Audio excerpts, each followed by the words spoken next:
আপনার এই পুরো বিষয়টাকে আপনি দূর থেকে বলেন বা ভেতর থেকে বলেন, যারা এটার পার্টিসিপেটরি অর্থাৎ স্টুডেন্টস, একটা ইলেকশনের 4টা শিক্ষার্থী পর্ব যখন সেই ইলেকশনটাকে বর্জন করে, একটা ইলেকশনের কমিশনের 2জন মেম্বার যখন সেখান থেকে চলে যায়, একটা ইলেকশনের গণনা কার্য যখন 30-40 ঘন্টা পেরিয়ে যায়, এই সব কিছুকে কি কতখানি স্বাভাবিক প্রক্রিয়াতে দেখা যায়?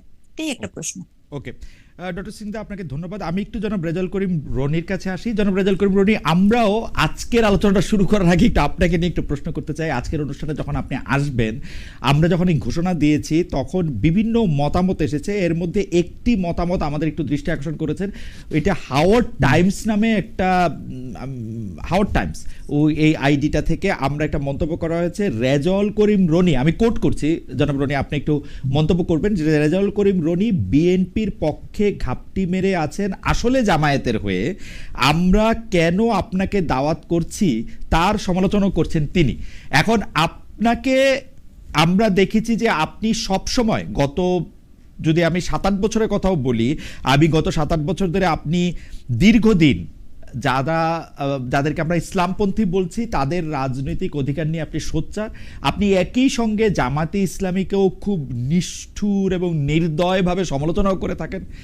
আপনার অবস্থানটা নিয়ে যে এই কৌতূহল, সেইটা নিয়ে আমাদের আরেকটু পরিষ্কার করবেন কিনা। আপনি কি আসলে বিএনপির পারপাস সার্ভ করছেন, জামায়াতের পারপাস সার্ভ করছেন, বা আপনার রাজনৈতিক মতাদর্শটা যদি একটু বলেন, জনাব রেজাউল করিম রনি। জি, ধন্যবাদ। যে যেখান থেকে আমাদের শুনছেন সবাইকে আমার সালাম এবং কৃতজ্ঞতা। এবং সবচেয়ে বিরক্তিকর কাজ হইলো নিজের পজিশন ব্যাখ্যা করা, যেহেতু আমি একজন রাইটার থিঙ্কার। আমি সকালে বিএনপি, বিকালে আপনার জামাত, রাতে এনসিপি, হ্যাঁ, আবার কোনো দলই না, এরকম হইতে পারে। দেখেন, বেসিক্যালি আমি যেটা, আমার যে ধারণাটা আমি বলতে চাই এখানে আমার পজিশনের ব্যাপারে, সেটা হলো আমি সবসময় ফোকাস রাখি পলিটিক্সটা কে করতেছে প্রপারলি, বাংলাদেশের স্বার্থকে প্রাধান্য দিয়ে এখানে পলিটিক্সটা কে করতেছে, আমি তার আলোকে কথাবার্তা বলি, আমি দলের আলোকে কথাবার্তা বলি না। আর এখন যেটা হচ্ছে, হ্যাঁ, আমি যখন 13-14 সালে জামাত ইসলামের এই আপনার নেতাকর্মীদের যেভাবে ত্রুটিপূর্ণ বিচারিক প্রক্রিয়ায় হাসিনা যেটা বিচার নিয়ে রাজনীতি করার চেষ্টা করলো, তখন যখন আমি এটার সমালোচনা করলাম, তখন কিন্তু আমাকে জামাতের দালাল বলা হয়েছে। হ্যাঁ, তো তারপরে এখন যখন আমি জামাত ইসলামের বিভিন্ন কার্যক্রমের, ধরেন তার পিআর ইস্যু বলেন, তারপরে তার যে পলিটিক্যাল ট্যাকটিক্স, হ্যাঁ, সেটার যখন আমি সমালোচনা করছি, এবং আমি যখন এখানে একটা ডেমোক্রেটিক ভ্যালু বেস মূল্যবোধ ভিত্তিক রাজনীতির কথা বলছি, আমি কোনো মতাদর্শিক রাজনীতিকে এখানে রাষ্ট্র ক্ষমতায় দেখতে চাচ্ছি না। আমার প্রথম থেকে পজিশন সেটা ছিল যে রাষ্ট্র হবে ভ্যালু বেস, ইডিওলজি বা মতাদর্শ থাকবে সমাজে। সেই একই পজিশনের কারণে যখন আমি জামাত ইসলামের সমালোচনা করছি, তখন আমাকে কিন্তু অকথ্য ভাষায় গালিগালাজ করা হচ্ছে এবং বিএনপি হিসেবে আখ্যায়িত করা হচ্ছে। এবং বিএনপি হওয়া এখন হলে এমন একটা ডিসক্রেডিটের ব্যাপার। ঠিক আওয়ামী লীগের আমলে যেরকম আপনার জামাত বিএনপি ত্যাগ করে আপনাকে এলিমিনেট করার একটা সংস্কৃতি ছিল, এখন কেউ যদি বিএনপি হয় তাহলে অ্যাজ ইফ তার আসলে কথা বলার কোনো রাইট থাকবে না, সে আপনার ভারতের দালাল হয়ে যাবে, রয়ের এজেন্ট হয়ে যাবে, এবং অবশ্যই ইসলাম বিরোধী হয়ে যাবে। এই যে ন্যারেশন, এই ন্যারেশনের বিরুদ্ধে আমি দাঁড়ানোর কারণে, হ্যাঁ, আমাকে যদি এখন বিএনপি পন্থী মনে হয় খুবই ভালো, কারণ আমি মনে করি এই মুহূর্তে বাংলাদেশকে সেভ করার জন্য একটা গণতান্ত্রিক, লিবারাল, ডেমোক্রেটিক, ভ্যালু বেসড মধ্যপন্থার রাজনীতি আমার লাগবে। সেটা বিএনপি করুক, এনসিপি করুক, গণসংহতি করুক, যে দলই করুক, তার সাথে তো আমার অ্যালাইন হবে, কাছাকাছি হবে। দেখেন, আমি অলওয়েজ ফোকাস দেই রাজনীতিতে, রাজনীতি এবং দল আলাদা করি। সো যে রাজনীতিটা আপনার আপনার প্রপোজ করবে যেই দল, এবং সেটা যদি আমার পজিশনের সাথে মিলে যায়, তখন আমাকে সেই দলের মনেই হইতে পারে। কিন্তু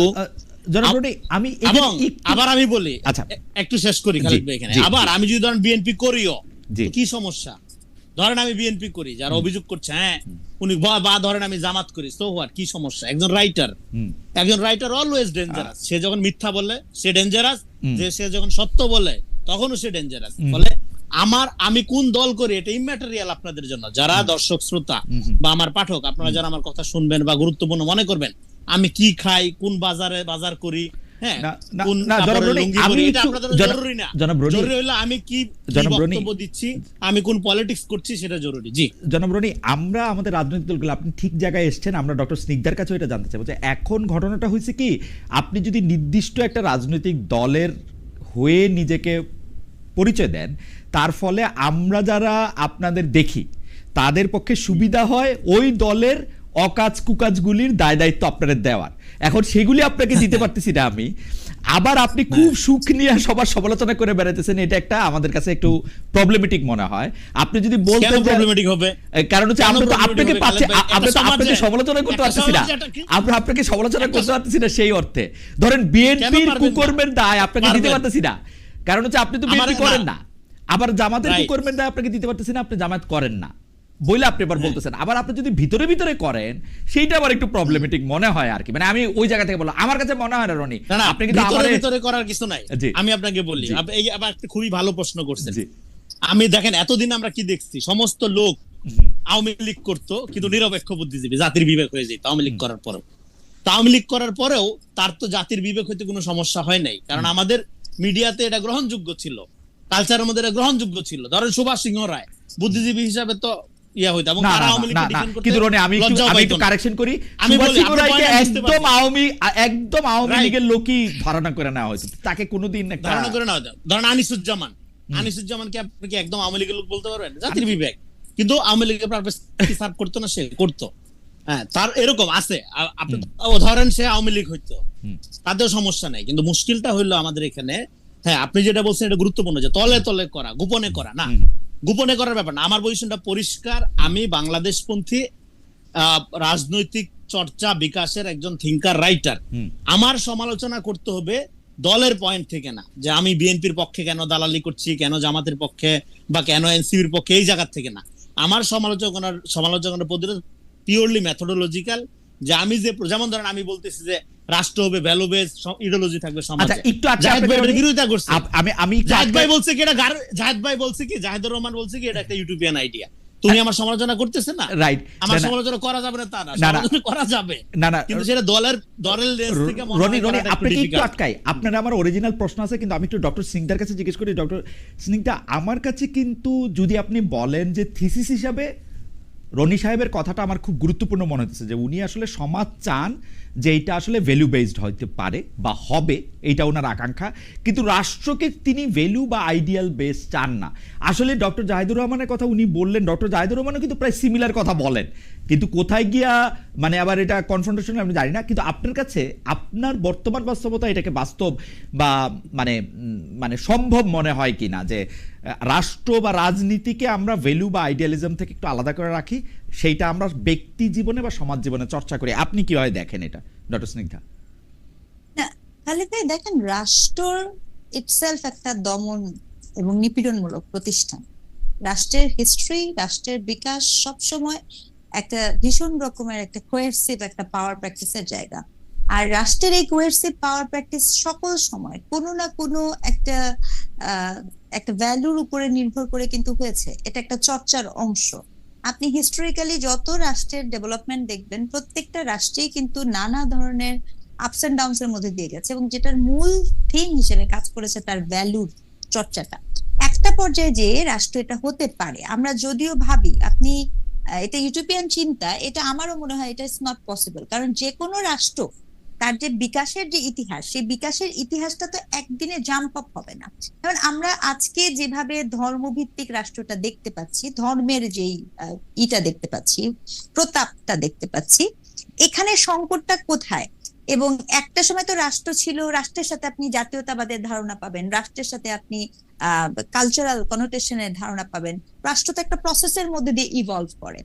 এখন সংকটটা কোথায় হয়েছে? সংকটটা হয়েছে খালেক ভাই, সেটা হচ্ছে যে রাষ্ট্র পরিচালনার ক্ষেত্রে যদি আপনার মূল টুলসটা হয়ে যায় ধর্ম, ধরেন অন্য যে কোনো প্রতিষ্ঠান, যে কোনো দল যার কিনা ধরেন যে তিনি একটা মৃত্যুর কাজ করলো, বা তিনি একটা আঘাত করলো, তিনি একটা নিপীড়নমূলক কাজ করলো, সেটা কিন্তু আপনি আপনার নীতি নৈতিকতা যুক্তি দিয়ে বলতে পারবেন।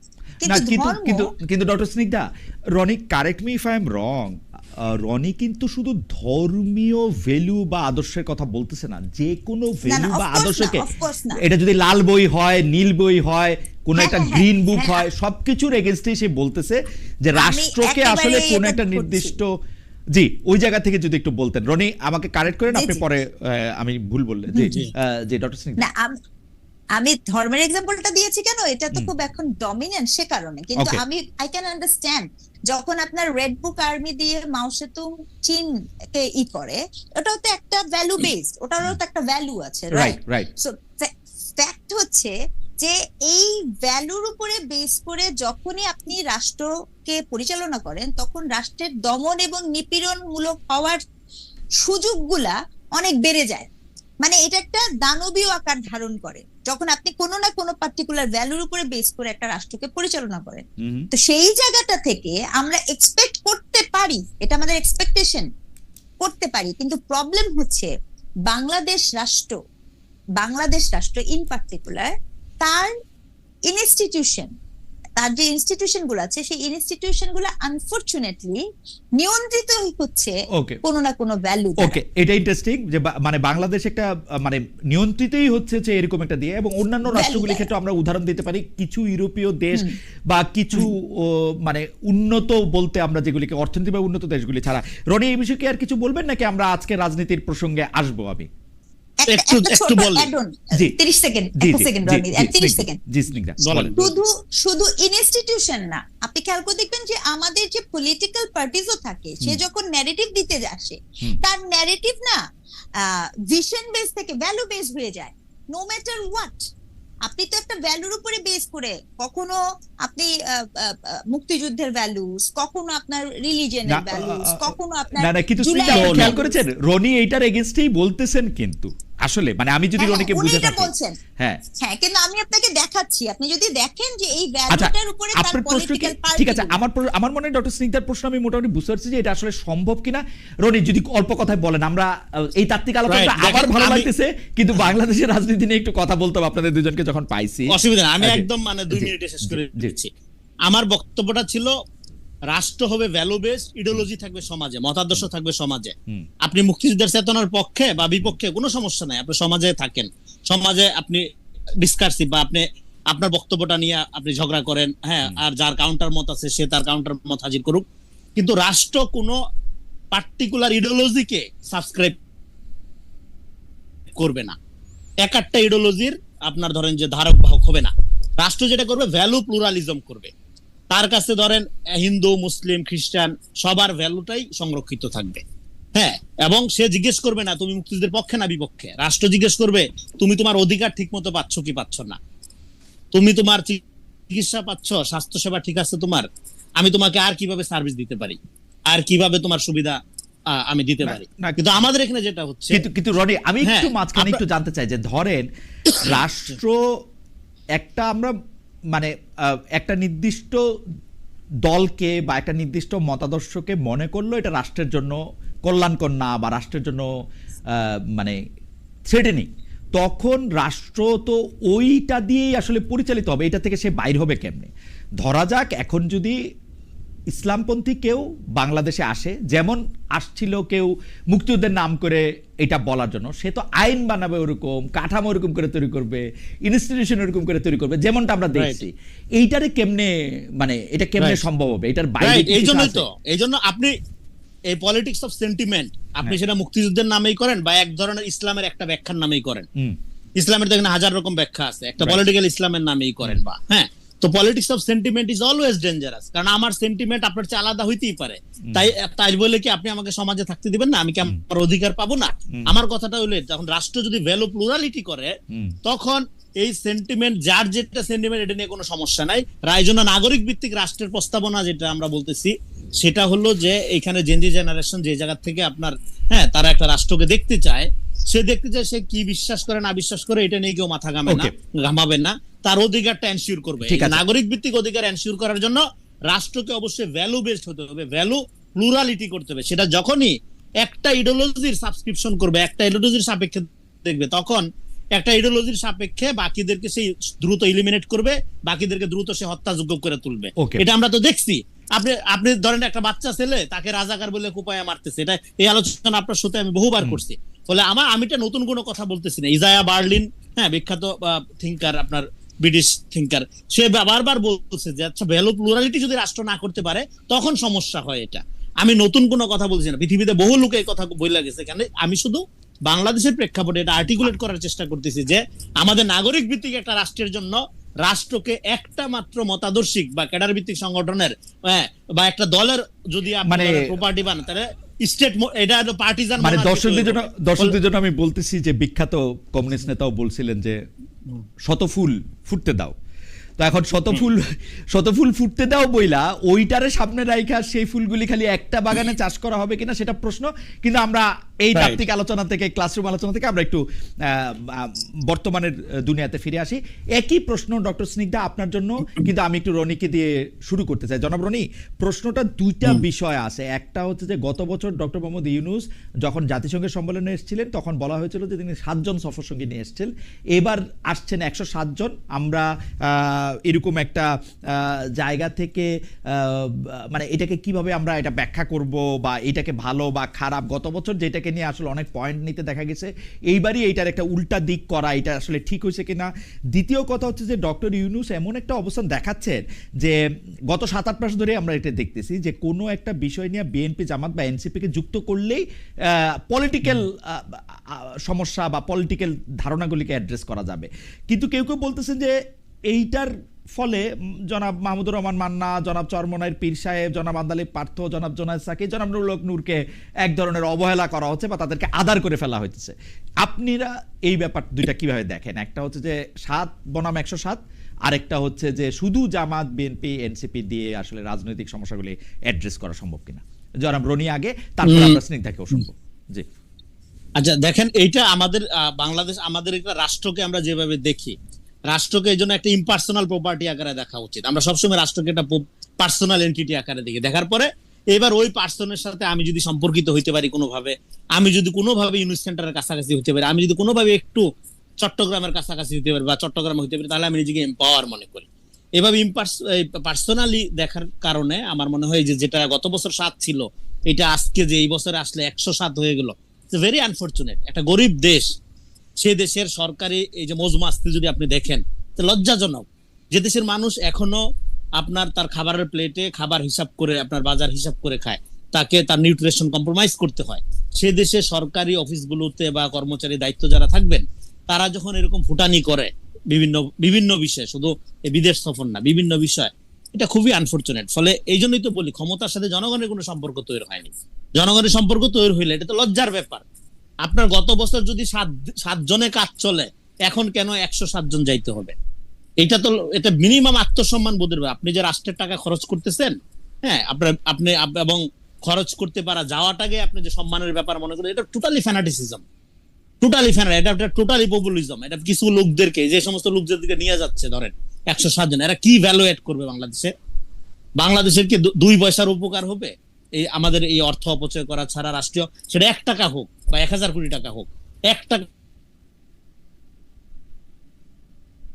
আপনি এখানে, আমি কি বলবো, যে আপনি রাষ্ট্রকে সার্ভ করার অনুপযুক্ত একটা লোক, গরিব মানুষের একটা দেশ, সে দেশের রাজনৈতিক দায়িত্বে যারা থাকবে, রাষ্ট্রের দায়িত্ব যারা থাকবে, তাদেরকে জনগণের কাতারে আইসা আচরণ করতে হবে। হ্যাঁ, অবশ্যই সে যাবে বিদেশে প্রয়োজনে, কিন্তু সেই বিদেশে যাওয়ার ব্যাপারটার মধ্যে যদি এই বিলাসিতা এবং জনগণকে বঞ্চিত করার ব্যাপারটা মানে স্পষ্ট ফুটে ওঠে, সেই সফরের তো কোনো মর্ম থাকে না। ধরেন অনেক ভালো জ্ঞানী নিয়ে আসতেন আপনি, আমি তো দেখতেছি যে ভাই এটা 107 জনের বহন নিয়ে একটা প্রমোদ ভ্রমণে যাচ্ছেন আপনি, হ্যাঁ, তো ফলে ওইখানে তো আমি ট্রাস্ট করতে পারবো না আপনাকে। বলে এই যে পুরো রাজনৈতিক প্রক্রিয়ার মধ্যে জনগণকে বিচ্ছিন্ন করার যে প্রক্রিয়া, তার লক্ষণগুলোর এইটা একটা লক্ষণ হিসেবে আপনি পাঠ করতে পারেন। এগুলো একটা দিক। আরেকটা দিক হলো এই সরকার যেভাবে কাজ করতেছে জোড়াতালি দিয়ে, অ্যাডক ভিত্তিতে, যে অমুককে নিলাম, তমুকরে নিলাম না, এই ধরনের সিলেক্টিভ আপনার ধরেন যে প্রায়োরিটি। আমি একটু যোগ করি, কালকে মার্কিন যুক্তরাষ্ট্রের ব্যবসায়ী প্রতিনিধি দলের সাথে বৈঠকে ডক্টর মোহাম্মদ ইউনূস কিন্তু এই 3 দলের রাজনৈতিক নেতাদেরকে সামনে রেখে বলছেন যে আমরা হচ্ছে গভর্নমেন্ট ইন অ্যাকশন, এরা হচ্ছেন গভর্নমেন্ট ইন ওয়েটিং। মানে আমার যদ্দূর ইংরেজিটা মনে আছে আর কি, উনারা এই মুহূর্তের গভর্নমেন্ট, এরা হচ্ছে তার পরবর্তী। ডক্টর ইউনূসের কথাবার্তা তো মানে ধরেন খুবই ভালো, মানে উনি মোটিভেশনাল স্পিকার হিসেবে খুবই ভালো, কিন্তু রাষ্ট্রটা 1 বছরের জন্য চালাইলো, হ্যাঁ, মানে কি আর বলবো, যাই হোক। তো আপনার তো মোটিভেশন খুবই ভালো, কথাবার্তা তো খুবই ভালো বলে, তো সেই কথাবার্তার অনেক ভিজিটও উনি পায়, কিন্তু কথা হলো যে গভর্নমেন্ট ইন ওয়েটিং। হ্যাঁ, তো হ্যাঁ, ডেফিনেটলি ওয়েটিং কিনা এটা এখনই বলার দরকার কি, আপনি জনগণকে ডিসাইড করতে দেন। হ্যাঁ, তো তো এখন ঠিক আছে, ওকে, তারা যদি গভর্নমেন্ট ইন ওয়েটিং ও হয়, তো এখন আপনি তাদেরকে নিয়ে আইসা, আমি মনে করি এই সফরে কোন রাজনৈতিক নেতাকে নেওয়ার কোনো দরকার ছিল না। গভর্নমেন্ট ইন ওয়েটিং, সে তো এখন গভর্নমেন্টের পার্ট না, তার আগেই আপনি তারে নিচ্ছেন কেন? তারে খুশি করার দরকার কি? এখানে ধরেন মির্জা ফখরুল ইসলাম আলমগীর সাহেব বা জামাতের তাহের সাহেব বা আপনার তাসনিম জারা এবং আপনার আক্তার হোসেনকে নিয়া কি মার্কিন যুক্তরাষ্ট্রে তার কোনো পলিটিক্যাল প্রোফাইল বেড়ে যাবে যদি দেশের জনগণ ভোট দিয়ে তাদেরকে নির্বাচিত না করে? তিনি যেটা বলতেছেন যে এতে করে রাজনৈতিক দলগুলোর সম্পৃক্ততার একটি চল চালু হবে এবং এইটা বাংলাদেশের জন্য ভবিষ্যতে শুভ হবে, যে রাজনৈতিক দলগুলো কোনো শুভ হবে না। এটা এর আগেও সফর করছে এবং একজনকে নিয়ে স্ট্র্যাটেজির নিয়ে বিশাল মাস্টারমাইন্ড বলে দিছে, তাতে করে কি তার রাজনৈতিক ভবিষ্যৎ খুব ভালো হইছে? হ্যাঁ, তারা আরো বিপদে পড়ছে সে। সো এটা আপনি ধরেন, এটা দরকার ছিল না আপনার। প্র্যাকটিক্যালি যেটা সেটা হলো যে আপনি আপনাকে আমি প্র্যাকটিক্যালি যেটা সেটা হলো যে আপনি ধরেন গভর্নমেন্ট ইন ওয়েটিং আপনি বলতেছেন, তারা যখন ক্ষমতায় আসবে, এদের মধ্যে যেই আসুক, তারা কি জানবে না যে কিভাবে মার্কিন যুক্তরাষ্ট্রের সাথে সম্পর্ক করতে হয়, কিভাবে আপনার জাতিসংঘের সমাবেশে অধিবেশনে অংশগ্রহণ করতে হয়, এটা জানবে না? ওকে, জানার এটা কি খুব রকেট সায়েন্স? আমার মনে হয় জনাব রনি আপনাকে ধন্যবাদ। আমি একটু ডক্টর স্নিগ্ধাকে এই বিষয়ে জানতে চাইবো যে ডক্টর রেজানা করিম স্নিগ্ধা, আপনি একটু বলবেন যে আমাদের দুটো বিষয়, একটা বিষয় হচ্ছে যে মানে 7 বনাম 107 জন সফর সঙ্গী, আরেকটা হচ্ছে যে ডক্টর মোহাম্মদ ইউনূস বিএনপি, জামায়াত এবং এনসিপিকে যুক্ত করলেই মনে করছেন যে রাজনৈতিক যে ইস্যুগুলি সেগুলি অ্যাড্রেস করা যাচ্ছে। এই দুটো বিষয়ে আপনার একটা মন্তব্য শুনুন। ওয়েল, আমাকে যদি জিজ্ঞেস করেন, প্রফেসর মোহাম্মদ ইউনূস যখন 7 জন নিয়ে গিয়েছিল, if you can remember, he himself declare যে তিনি স্টুডেন্টদের গভর্নমেন্ট, স্টুডেন্টরা তার নিয়োগকর্তা, if you can remember the time. ওই সময় তার স্টেটমেন্টটা ছিল এটা। এবং এখানে পুরো ব্যাপারটা হচ্ছে politics of representation. I believe যে doctor Mohammad Yunus is very much aware of the global politics.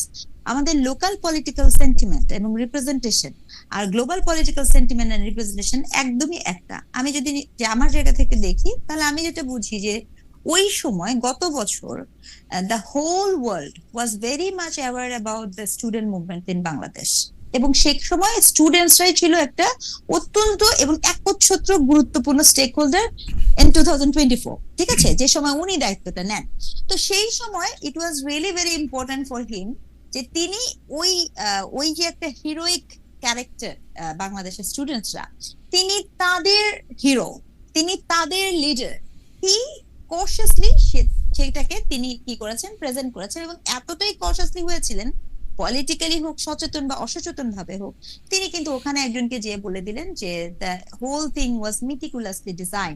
এটা ছিল বাংলাদেশের এই 24-এর গণ অভ্যুত্থানের সবচেয়ে আত্মঘাতী স্টেটমেন্ট, প্রথম বিতর্কিত তুলে করার একটা স্টেটমেন্ট। এবং সেটা যখন তিনি দিলেন, এবং তার consequences, I am not concern about only about the person যে যাকে বলেছেন, এটা পুরা 24-এর অভ্যুত্থানটার একটা নানা ধরনের ইন্টারপ্রিটেশন তৈরি করার সুযোগ করে দেয়। তো এখানে আমি যেটা বুঝি যে 2024 সালে বাংলাদেশ বহির্বিশ্বের কাছে ভেরি মাচ টু দ্য পয়েন্টে ছিল হচ্ছে আপনার student oriented. After the math, 1 বছরের মধ্যে many things happen over there. এর মধ্যে আমি আপনাদের এটাও মনে করিয়ে দিই যে একটা টাইমসের ম্যাগাজিন বের হয় যেখানে উনাকে ওয়ার্ল্ডের 100 জন মুসলিম নেতার একজন লিডার হিসেবেও কিন্তু উপস্থাপন করা হয়। সো এগুলো কিন্তু একজন আপনি যখন গ্লোবাল ওয়ার্ল্ডে দেখবেন, গ্লোবাল ফ্রেমে যখন আমি দেখব, তখন যে প্রফেসর মোহাম্মদ ইউনূস, আমি এটা খুব স্ট্রংলি মনে করি যে তাকে হি ওয়াজ ভেরি মাচ কনসার্ন এবং অ্যাওয়ার অফ যে গ্লোবাল যে পলিটিক্স আছে এবং রিপ্রেজেন্টেশন আছে, সেটার যে কনসিকুয়েন্সেস, যে হোয়াট ইজ নেক্সট, এক্ষেত্রে উনি খুবই সচেতন, উনি অভ্যন্তরীণে যেটাই হোক না কেন। তো ওই যে 100 জন লিডারের নামটাও কিন্তু সেখানে ওনার লিপিবদ্ধ হয়। আফটার দ্যাট যেটা হয়েছে যে বাংলাদেশের এত পলিটিক্যাল কি বলবো কনফ্লিক্ট এবং নানা পার্টি, এখন যখন 24-এর ইলেকশন হবে, এবং ইলেকশনের ক্ষেত্রে আমরা কিন্তু জানি না 25-এ যে ইলেকশন হবে, ইলেকশনের পরে কি ধরনের পজিশনে উনি যাবেন বা যাবেন না। বিভিন্ন সময় শোনা যাচ্ছে উনি এখানে কোনো সরকার প্রধান হবেন না, তো he has to go back. তো এরকম একটা সিচুয়েশনে আপনি যদি একটা ইলেকশন কন্ডাক্ট করতে চান, আমরা সবাই বুঝি আমরা এখন একটা গ্লোবাল ভিলেজে বসবাস করি। কোন দেশের কোন ইলেকশন কেবলমাত্র তার লোকাল ইন্টারেস্টের মধ্যে সীমায়িত থাকে না। অ্যাট দ্যাট মোমেন্ট এগেইন ওই ইন্টারন্যাশনাল অডিয়েন্সের কাছে এটা বোঝানো খুব জরুরি হয়ে যায় যে আমার সকল পলিটিক্যাল পার্টি আমার হুম, ইউনো তারা ওবিডেন্ট বা আমার অবলাইজড, হুম। ঠিক আছে, এটা প্রকাশ করা খুব জরুরি হয়ে যায়। অর্থাৎ ইউ স্টার্টেড টু নো যে how you proceed for your next movement. তো সেই জায়গাটাতে আমি খুবই ডিসঅ্যাপয়েন্ট হয়েছি, I am sorry but I must say, আমি খুবই ডিসঅ্যাপয়েন্ট হয়েছি যখন আমি দেখেছি যে মির্জা ফখরুল ইসলাম আলমগীরের মতো একজন সিনিয়র লিডার ওনার সফর সঙ্গী হয়েছে। আই ডোন্ট আন্ডারস্ট্যান্ড কেন, কি কারণে, এবং এটা রিজনিং কি ছিল, এটা বিএনপি ভালো বলতে পারবে। বিকজ আপনার দেশে নির্বাচনের ট্রেন্ড চলে গেছে, আপনার এত কাজ আছে, সেখানে আপনি বিএনপির মহাসচিব, ওই অর্থে বলতে গেলে সেকেন্ড ম্যান বা থার্ড ম্যান, মানে খুব গুরুত্বপূর্ণ পজিশন, সেখানেও যদি পাঠাতেই হয় সেখানে আরো অনেক কে পাঠানো যেতে পারতো। কিন্তু কেন পাঠিয়েছে, আমার কাছে মনে হচ্ছে এটা বিএনপির দূরদর্শিতার অভাব, ভিশনের অভাব, অথবা ওকে, আমার মনে কি হয় যে বলবো এই জায়গা। আমার মনে হয় যে ডক্টর সিংদা আপনার বক্তব্য পরিষ্কার। আমাদের দর্শকদের কাছে আমরা একটা বিষয়ে উপস্থাপন করেছিলাম যে আমি কোট করছি, সেটি হচ্ছে এরকম যে আওয়ামী লীগ তাদের অন্যায়ের জন্য বিন্দুমাত্র অনুশোচনা করে না। নিউ ইয়র্ক বিমানবন্দরের ঘটনার সমালোচনা করে বিএনপি মহাসচিব মির্জা ফখরুল আলমগীর কথা বলেছেন।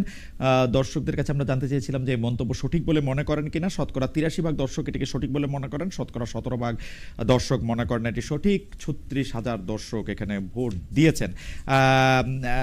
ডক্টর সিংদা, আপনি শুধু আলোচনাটা এটাতে একটু, এই প্রসঙ্গটাও আপনাদের দুজনের জন্যই, কিন্তু আপনি প্রথমে একটু বলে আমরা একটু জনাব রনিকে শুনবো, তারপর আপনার বলার থাকলে আপনি আবার একটু বলবেন যে গতকাল আমি জনাব মির্জা ফখরুল ইসলাম আলমগীর একটা ইন্টারভিউ করেছিলাম, সেখানে তিনি বলেছেন ফেব্রুয়ারিতে জাতীয় নির্বাচন নিয়ে কোনো বাধা নাই, কিন্তু আমি গতকাল জামায়াতে ইসলামীর যে নায়েবে আমির ডক্টর তাহের, তাকেও ইন্টারভিউ করেছিলাম, তিনি কিন্তু বলেছেন যে না, কিছু মেঘ এখনও আছে।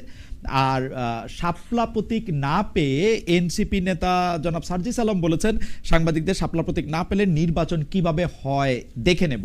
আমরা 3 নেতার কথা শোনা, আমি কালকে আসলে নিউ ইয়র্কে জনাব আক্তার ছিলেন, তাসনিম যারা ছিলেন তাদেরকেও আমি ইন্টারভিউর চেষ্টা করেছিলাম, কিন্তু তারা আমাকে আসলে সময় দিতে পারেন নাই।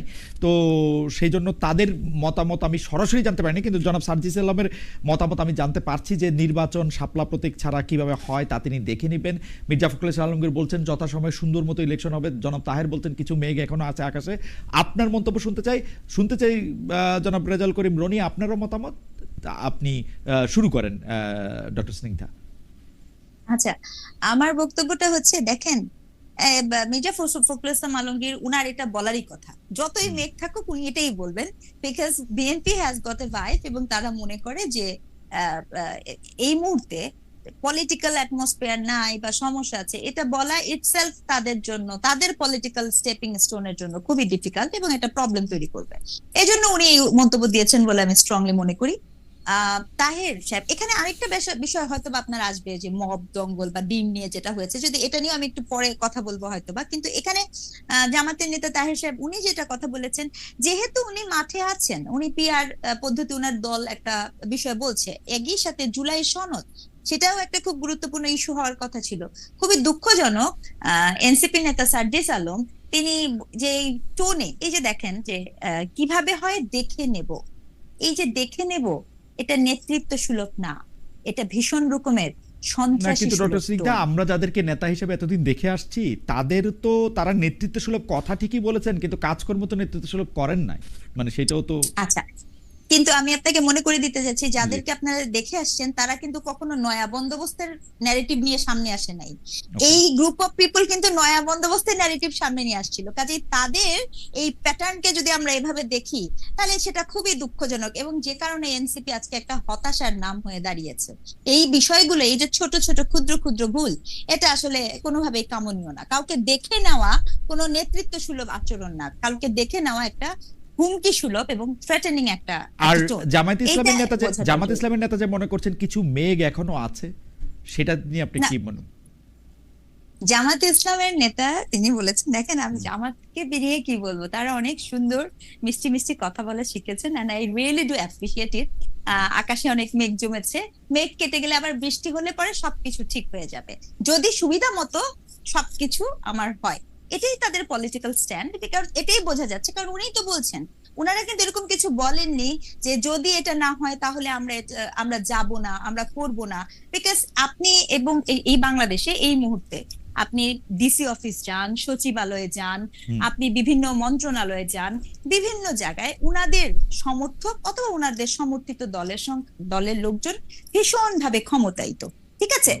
আবার আবার আপনি দেখেন যে পিয়ার নিয়ে ওনারা আন্দোলন করছেন, যুগপৎ আন্দোলন যেটা নাম, এটা আসলেই খুব দুঃখজনক যে একদিকে আপনি পিয়ার নিয়ে বলছেন, কারণ আমরা শুনতে পাচ্ছিলাম বিভিন্ন জায়গা থেকে যে পিয়ারের আলাপের ক্ষেত্রে ওনাদের আসলে ভিন্ন মত ছিল না, এটা হঠাৎ করেই সেটা নিয়ে আসছে, এবং যেখানে যে জামাত ইসলাম বাংলাদেশ সবার আগে 300 জনেরই নমিনেশন দিয়ে দিয়েছে, হঠাৎ Okay, করে তারা বললো, আচ্ছা, সেটাও একটা বিষয়, আমার এটা মনে একটা হয় যে- লম্বা ডিসকাশন। আমার মনে হয় যে জনাব রেজাউল করিম করব। জনাব রেজাউল করিম রনি, 3 রাজনৈতিক দলের মানে দুজনের সঙ্গে আমি সরাসরি কথা বলেছি, আরেকজনের কথা আমি শুনেছি। আপনার বিশ্লেষণ আমরা একটু শুনতে চাইবো যে কোনো বাধা নেই, কিছু মেঘ আছে, নির্বাচন কেমনে হচ্ছে দেখে নিব। দেখেন 3-4 মাস আগে নির্বাচনের কথা বাংলাদেশে বলাটা একটা জঘন্য গর্হিত পাপ, অপরাধ ছিল। হ্যাঁ, জুলাইয়ের গাদ্দার নির্বাচন চাচ্ছে, এরকম একটা ব্যাপার ছিল। তখন আমি বলছিলাম, দেখেন, নির্বাচনবিহীন বা ভোটবিহীন ক্ষমতা একটা হাসিনার মডেল। সে যত দক্ষ যোগ্য লোক সেইটার জন্যই তো লোকে আপনাকে বিএনপি ভাবে। তো এখন বিএনপি ভাবলে আমি কি করব ভাই? হ্যাঁ, এখন আপনি ধরেন 5 বছর চাই, 10 বছর চাই, আর ভাই তুই চাও আর কি? হাসিনাও তো বলতে 41 সাল পর্যন্ত থাকবো, তাহলে এটার সাথে এটার তফাৎ কি? এই জন্য সমাজের ফ্যাসিবাদের পতন হয়েছে, মানে হাসিনা চলে গেছে, কিন্তু এই যে কাঠামোটা, এটা একইভাবে রয়ে গেছে। সেই কাঠামো ব্যবহার করে অন্যরা ভিন্ন নামে, অন্যরা ভিন্ন মোড়কে এই রাজনীতি আবার ফেরত আনার চেষ্টা করছে। ঠিক এই কাঠামো, যেহেতু সমাজে কাঠামোটা রয়ে গেছে, তো এটা তো আমাদের ধরেন সমাজ বিজ্ঞানের ছাত্র হিসাবে, একজন রাইটার হিসাবে, তো এটা আমি বুঝা যাই না, চোখের সামনে দেখে আমি তো মিথ্যা কথা বলতে পারি না। ফলে সেটা আমাদের বিরুদ্ধে গেলে আমার তো কিছু করার নাই, সেটা বিএনপির বিরুদ্ধে গেলে আমার তো কিছু করার নাই। আমার